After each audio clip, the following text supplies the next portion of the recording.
আমি আমানতের খেয়ানত করেছি, আমি অপরাধী, আমি গুনাহগার। আমার মতন পাপীর জন্য তোমার দরবারে ক্ষমার সুযোগ হবে কি? হযরতে সালাবার পাগলের মতন হইয়া গেল। বাসার মধ্যে যাবার পর তার কন্যা ডেকে বলে, এ বাবাজান, আপনি আমানতের খেয়ানত করেছেন, আপনি অপরাধ করেছেন। আজকে থেকে আপনারে আমি বাবা বলে ডাকবো না, যতক্ষণ পর্যন্ত আল্লাহ এবং আল্লাহর রসুল আপনার উপরে সন্তুষ্ট না হয়ে যায় ততক্ষণ পর্যন্ত আমি আপনাকে বাবা বলে মানি না। আমার বন্ধুগণ, এবার হযরতে সালাবার রাদিয়াল্লাহু তাআলা আনহু পরিবারতে নাকি অস্বীকার করল। হযরতে সালাবার মরুভূমির প্রান্তরে পাগলের মতন হাঁটে আর বলে, রব্বুল আলামিন,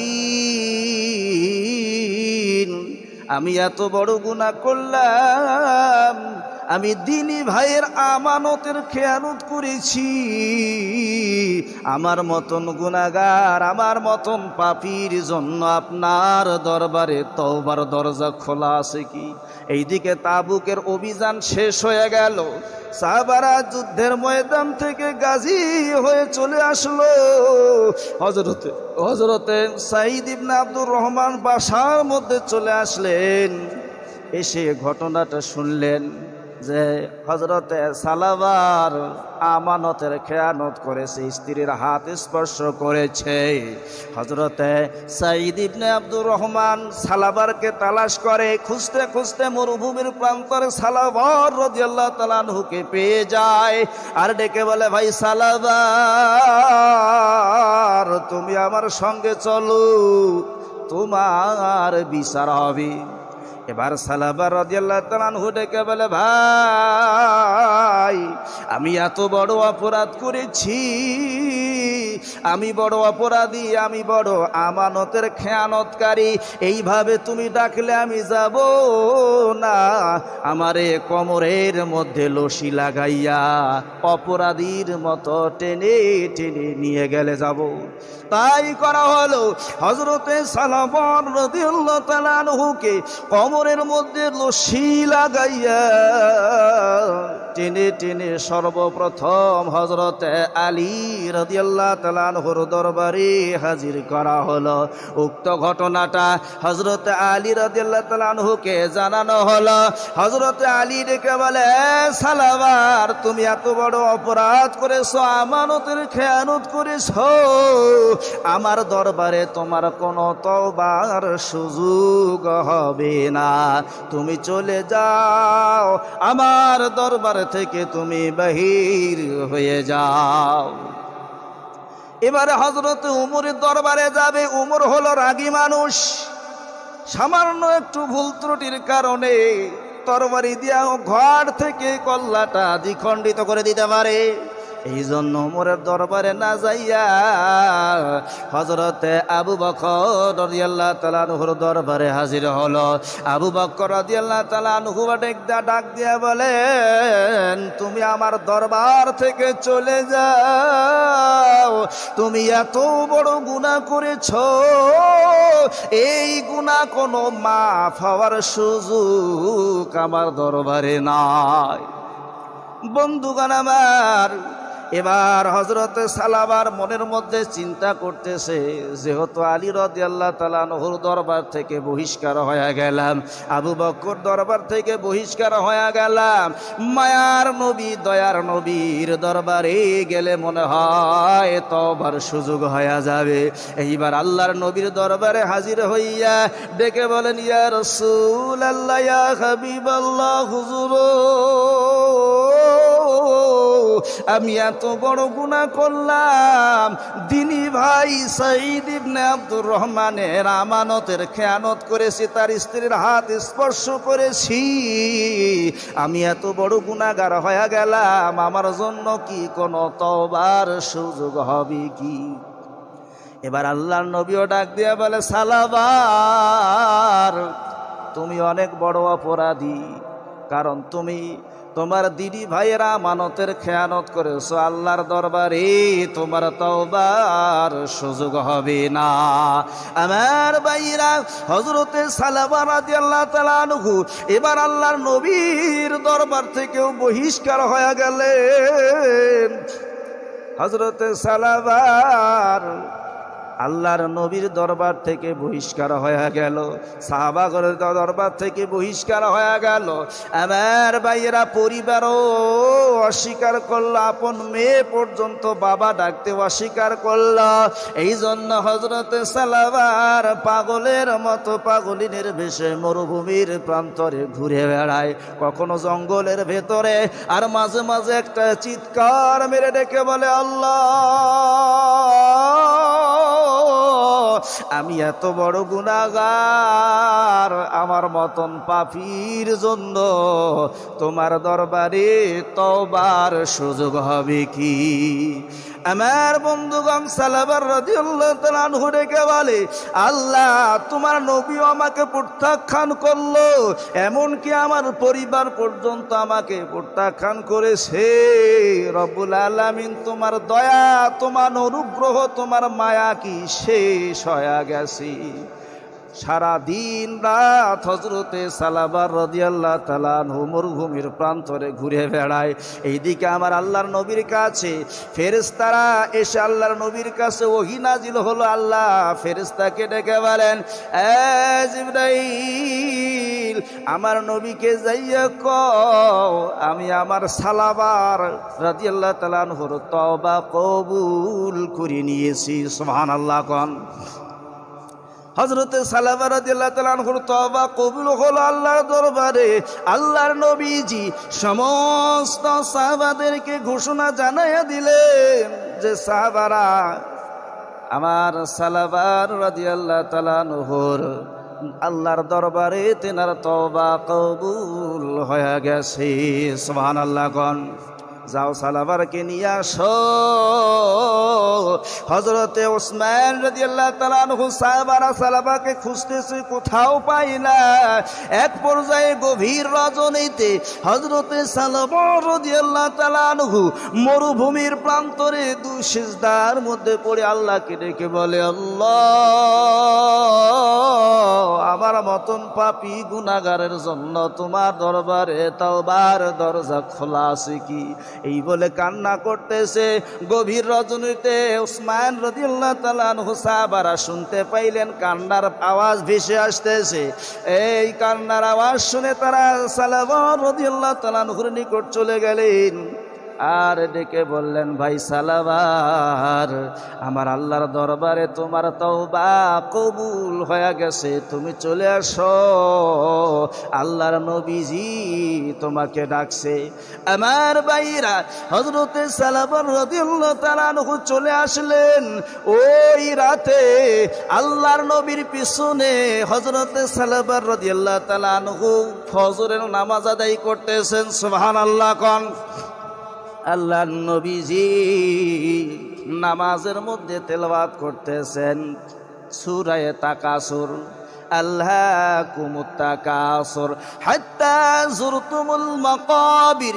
এই হাত্তা যুরতুমুল মাকাবির শব্দ যখন বলেছে, হযরতে সালামা রাদিয়াল্লাহু তাআলা আনহু নামাজরত অবস্থায় চিৎকার দিয়ে বেহুশ হয়ে জমিনের মধ্যে পড়ে গেছে। আল্লাহর নবীজি কথা বলবেন না, আগেই সব ক্লিয়ার করে দেবেন। আল্লাহুম্মা সাল্লি আলা মুহাম্মাদ ওয়া আলা আলি সাইয়্যিদিনা মুহাম্মাদ। আল্লাহুম্মা ওয়া আলা আলি সাইয়্যিদিনা মুহাম্মাদ। হযরতে সালামা রাদিয়াল্লাহু তাআলা আনহু নামাজরত অবস্থায় বেহুশ হয়ে গেল। আমার ভাইয়েরা, আল্লাহর নবীজি নামাজ শেষে সাহাবাদেরকে ডেকে বললেন, সাহাবারা, সালামা রাদিয়াল্লাহু তাআলা আনহুর মুখের মধ্যে পানির ছিটা দাও। পানির ছিটা দেওয়া হলো, কিন্তু হযরতে সালাবা রাদিয়াল্লাহু তাআলা আনহুর জ্ঞান আর ফিরল না। হযরতে সালাবা রাদিয়াল্লাহু তাআলা আনহু দুনিয়ার জমিন থেকে ইন্তেকাল করেছে। সুবহানাল্লাহ। বন্ধুগণ আমার, এবার হযরতে সালাবার ওই কন্যা এসে ডেকে বলে, বাবা গো, আপনাকে আমি বাবা ডাকতে অস্বীকার করেছি। আমি বলেছিলাম আল্লাহ আল্লাহর নবী যখন আপনার ওপর অসন্তুষ্ট, আমি কন্যাও আপনার ওপর অসন্তুষ্ট হয়ে গেলাম। যতক্ষণ পর্যন্ত আল্লাহ আল্লাহর নবী আপনার ওপর সন্তুষ্ট না হয়ে যায়, ততক্ষণ পর্যন্ত আপনাকে বাবা ডাকবো না। এখন আল্লাহর নবীও সন্তুষ্ট, আল্লাহ আপনার ওপর সন্তুষ্ট, এখন আপনাকে আমি বাবা ডাকতেছি। বাবা গো, চক্ষু খোলেন, তাকায়া দেখেন আপনি আপনার কন্যা। আজ থেকে আমি কাকে বাবা বলে ডাকব? এমন সময় আল্লাহর নবীজি ডেকে বলেন, হে সালাবার কন্যা, তোমার বাবা নাই, তোমার বাবা ইন্তেকাল করেছে। আজকে থেকে আমি নবী তোমার বাবা হইয়া গেলাম। বন্ধুগণ আমার, সালাবার রাদিয়াল্লাহু তাআলা আনহুর দাফন হবে, জানাজা হয়ে গেল। দাফনের জন্য কবরস্থান পর্যন্ত সাহাবারা চলতেছে। আল্লাহর নবীও কবরস্থান পর্যন্ত সালাবার রাদিয়াল্লাহু তাআলা আনহুকে দাফন করার জন্য যাচ্ছে। এমন সময় নবীজি যখন যাইতেছে, হাঁটতেছে, নবীজি পায়ের বৃদ্ধা আঙ্গুলির উপর ভর দিয়ে দিয়ে যাইতেছে। এরপর হযরতে সালাবার রাদিয়াল্লাহু তাআলা আনহুর দাফন হয়ে গেল, কবর হয়ে গেল। সাহাবারা প্রশ্ন করল, নবীজি আমরা লক্ষ্য করেছি আপনি হযরতে সালাবার রাদিয়াল্লাহু তাআলা আনহুকে যখন কবর পর্যন্ত নিয়ে যান, আমরা লক্ষ্য করেছি আপনি পায়ের বৃদ্ধা আঙ্গুলির ওপর ভর দিয়ে দিয়ে হাঁটতেছেন। কারণ কি? হযরতে আল্লাহর নবীজি ডেকে বলেন, সাহাবারা রে, হযরতে সালাবার রাদিয়াল্লাহু তাআলা আনহুর তওবাটা আল্লাহর দরবারে এমন ভাবে কবুল হয়ে গেছে, আমার আল্লাহ রাব্বুল আলামিন তার দাফন কার্যের জন্য লক্ষ কোটি কোটি ফেরেশতা, এত ফেরেশতা পাঠায় দিছে। আমি নবী, তোমরা নবী না, আমি যা দেখি তোমরা তাহা দেখো না। এত প্রচুর পরিমাণ ফেরেশতা হযরতে সালাবার রাদিয়াল্লাহু তাআলা আনহুর দাফনের জন্য এসে গেছে।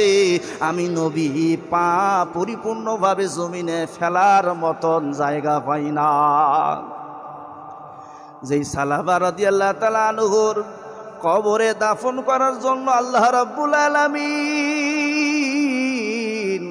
লক্ষ কোটি কোটি ফেরেশতা পাঠায়া দিতে পারে, ওই বান্দাকে কি আল্লাহ জাহান্নামের মধ্যে দিতে পারে? কথা বলেন, দিতে পারে? তাহলে বোঝা গেল আল্লাহর দরবারে যদি কেউ খাঁটিভাবে তওবা করে, অতীতের গুনাহকে স্মরণ করে অনুশোচিত হয়ে বর্তমান গুনাহ বর্জন করে, ভবিষ্যতে গুনাহ না করার কঠোর প্রতিজ্ঞা করে আল্লাহর কাছে তওবা করে, আল্লাহ অতীতের সমস্ত গুনাহ মাফ করিয়া আল্লাহর ওলি বানায়া জান্নাতের মেহমান হিসেবে কবুল করেন। সুবহানাল্লাহ। কোন এত বড় বড় গুনাহ করলো, তারপরে আল্লাহ ক্ষমা করলো। আল্লাহর নবী আরো একটি হাদিস শুনুন। আল্লাহর নবী বলেছেন, বানি ইসরাইলের মধ্যে একজন লোক ছিল যিনি ৯৯টা হত্যা করেছে। কয়টা? ৯৯টা হত্যা করেছে। ৯৯টা হত্যা করার পর তার কলিজার মধ্যে পরকালের ভয় এসে গেছে, তার অন্তরের মধ্যে ভয় ঢুকে গেছে। এই জন্য একজন খ্রিস্টান পাদ্রীর কাছে যাইয়া ডেকে বলেন, পাদ্রী, আমি ৯৯টা হত্যা করেছি, ৯৯টা মানুষকে আমি হত্যা করেছি, আমার জন্য কি কোনো তওবার সুযোগ হবে কি? এবার পাদ্রী ডাক দিয়ে বলে, তুমি বড় অপরাধী, কারণ ৯৯ জন মানুষকে অন্যায়ভাবে হত্যা করেছো, তোমার জন্য কোনো তওবার সুযোগ নাই, তুমি অনেক বড় অপরাধী, তোমার গুনাহ ক্ষমা হবে না। এবার ওই হত্যাকারী এই পাদ্রীকেও হত্যা করে দিল। কয়জন হলো? 99টা পূর্বে করছে, পাদ্রী সহকারে 100টা হত্যা করেছে। এরপরে এই হত্যাকারী আরো তালাশ করতেছে যে আরো জ্ঞানী বিজ্ঞ আলেম কোথায় পাওয়া যায়। এক পর্যায়ে একজন ধর্মযাজক জ্ঞানী আলেমের কাছে যাইয়া ডেকে বলেন, হে আল্লাহর বান্দা, আমি 100টা হত্যা করেছি, আমি এখন তওবা করতে চাই, আমার গুনাহ করার কারণে আমি তওবা করতে চাই, আমার জন্য কি কোনো তওবার সুযোগ হবে কি? এবার ধর্মযাজক ডাক দিয়ে বলে, হ্যাঁ, তুমি যদি আল্লাহর কাছে তওবা করো খাঁটি নিয়তে, ভবিষ্যতে গুনাহ না করার কঠোর প্রতিজ্ঞা করো, আমার আল্লাহ রব্বুল আলামিন তোমারে মাফ করিয়া দিবি। সুবহানাল্লাহ কোন। এবার 100টা হত্যাকারী তওবা করলো, খাঁটি তওবা।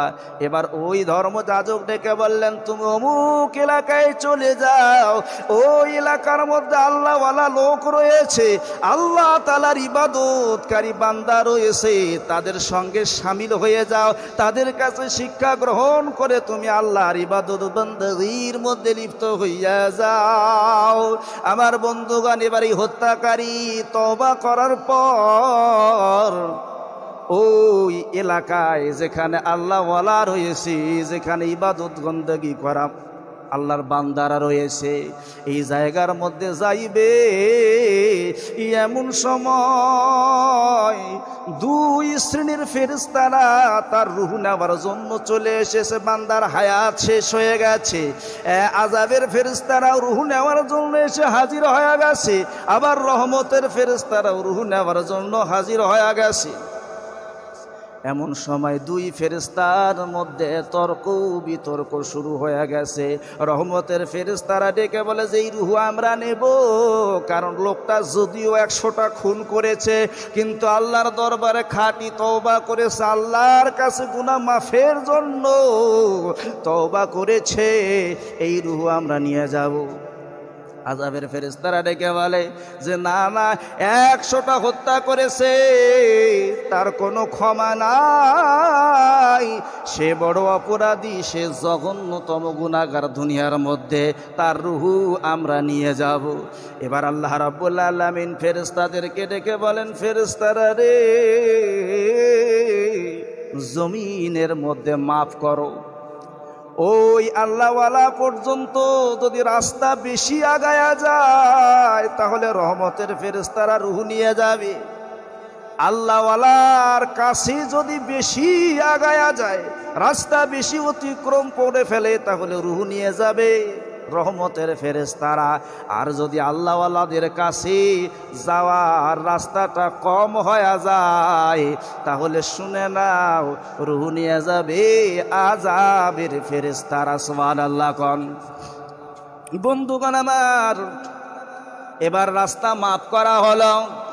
রাস্তা মাফ করে দেখা গেল আমার আল্লাহ রাব্বুল আলামিন এই দিকে ফেরেশতাকে অর্ডার করলেন, ফেরেশতা, এই হত্যাকারী বান্দা আমার কাছে তওবা করেছে, তার কাছ থেকে ওই আল্লাহওয়ালাদের কাছ পর্যন্ত রাস্তাটা টেনে বাড়ায়া দাও। সুবহানাল্লাহ। এবার রাস্তার যখন মাফ করা হলো, দেখা গেল আল্লাহওয়ালাদের কাছে বেশি রাস্তা অতিক্রম করে ফেলেছে।